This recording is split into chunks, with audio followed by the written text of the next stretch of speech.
Hello, I'm Rose Supersuit, and today I'm reading The Significance of the Dead Sea Scrolls by Solomon Matamoros.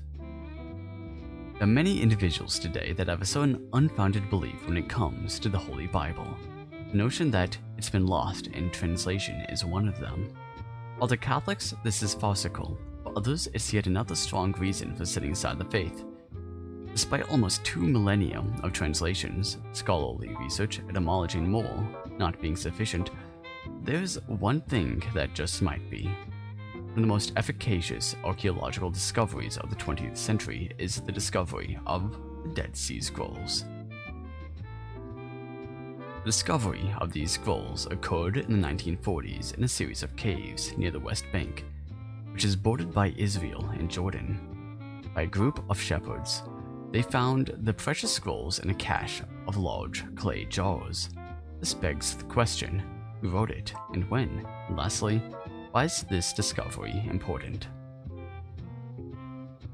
Utilizing radiocarbon dating, we can be confident that the scrolls belong somewhere within the period of 200 BC to AD 100. With this factual information alone, we can be positive it was not written hundreds of years later, but in fact near the time of Jesus Christ.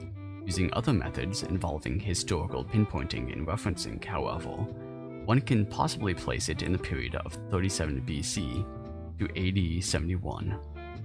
The general scholarly consensus is that the Essenes wrote the scrolls. They were an ascetic, communist, pacifist, and celibate sect that originated around 146 BC. However, as Arthur Palumbo, author of the Dead Sea Scrolls and Personages of Earliest Christianity, points out, there are significant differences between the Dead Sea Scrolls sect and the Essenes, such as the fact that the Dead Sea Scrolls sect was not pacifist or celibate. They did not reject slavery. John the Baptist is suggested to have been in contact with the Dead Sea Scrolls sect, and even may have sympathized with some of the sect's ideas, according to Miller Burroughs. It's even plausible that he may have been a member of the sect for a while, and so Palumbo states that John the Baptist founded the Dead Sea Scrolls sect, which called itself the New Covenant.